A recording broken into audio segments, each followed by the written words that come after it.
This is Tall Tale TV, your podcast for sci-fi and fantasy short stories.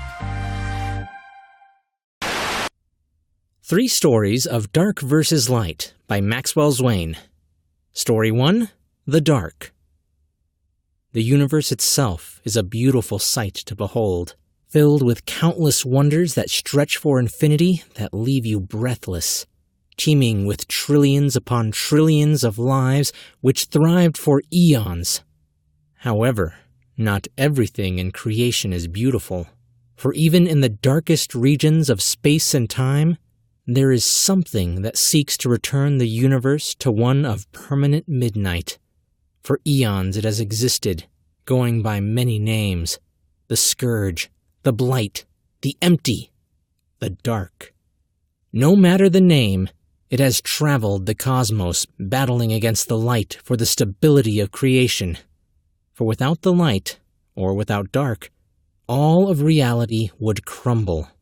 So both sides have warred for eons, with neither quite gaining the advantage over the other, while millions of worlds, stars, nebula, all withered and perished.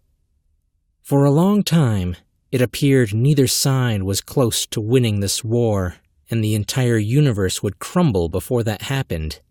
However, the light had something which the dark could never touch.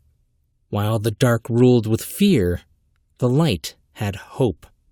Hope was poisonous to the dark, and over the years, the light had amassed all the hopes from every sentient being in existence, and unleashed it in one furious blow which ultimately banished the dark to a forgotten realm of the universe.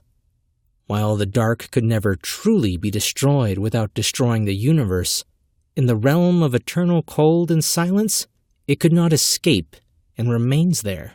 For as long as hope exists in the universe, the dark will never be free. Story 2, The Seaphim. Seraphina was an angel, a seraphim charged with overlooking humanity, protecting them when necessary. However, over the years, Seraphina's heart grew heavy at the random acts of violence that plagued humankind, and she began to question whether or not they deserved to be saved.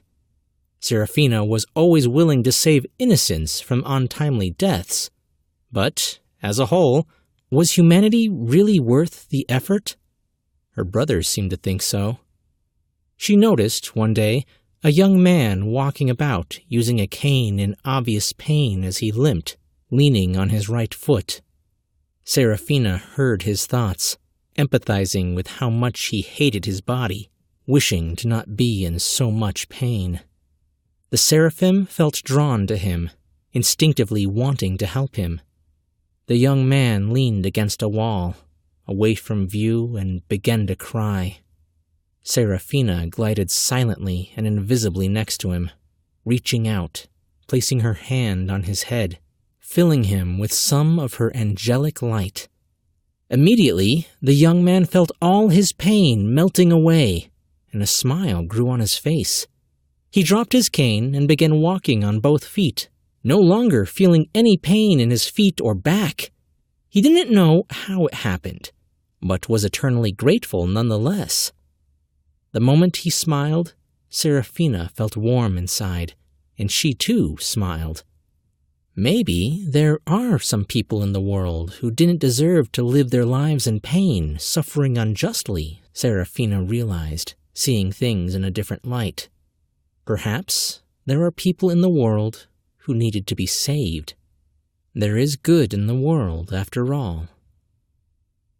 Story 3, Deal with the Devil. "I can sense you really want it, Niles," the demon whispered in Niles' ear, his hands resting on the back of his shoulders. "There is no point denying it. All the success you've desired, right there for the taking."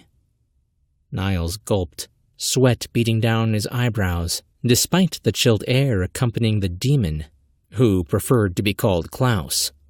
Meanwhile, every instinct in Niles was telling him not to take the deal, that the price was too high. However, Klaus's offer to grant him all the success he's ever wanted was too tempting to outright pass up. He thought of all the times he's watched the lesser school teachers succeed while he got nothing. Niles was stuck as a lousy gym teacher. He deserved more. Who cares who gets screwed over, as long as he has his success? Who cares if he sold his soul? All the same, Klaus grinned like a sly fox. Humans were beyond easy to tempt. So willing they were to throw away their own souls for petty reasons that Klaus loved his job. And Niles always thought of himself as better than everyone else, believing he deserved greatness. For that, Klaus would be honored to introduce him to a new level of torment when he died. "Well?" Klaus prodded. "Fine," Niles caved. "Excellent." Klaus snapped his fingers. "Done," he said, and turned to go before turning back to Niles. "Oh, did I forget to mention the fine print?" When Niles paled, pulse quickening, Klaus added, "Since you are dealing with me, you are allowed 2 years before I come to collect." Niles opened his mouth, but Klaus laughed. "See you in 2 years, he cackled, vanishing as Niles' legs turned to jelly, realizing too late the mistake he made. Maxwell Zwain writes flash fiction, poetry, short stories, movie reviews, and novellas. Since 2016, he has been running a movie review blog which boasts over 400 reviews. Other than movie reviews, Maxwell prefers writing fantasy stories of good versus evil, with monsters and heroes and superheroes. His blog site is zwainmoviereview.wordpress.com. Hey guys, this was a bit of an experiment. I've noticed in the past that extremely short episodes don't tend to go over well with most people, but I was hoping to find a way to include flash fiction writers on the channel. What do you think about this multi-story format? Leave me a comment and let me know what you thought. And for anyone new, you can subscribe on YouTube, Facebook, iTunes, or your favorite podcasting app. I'm Chris Herron, and that's it for today's Tall Tale TV.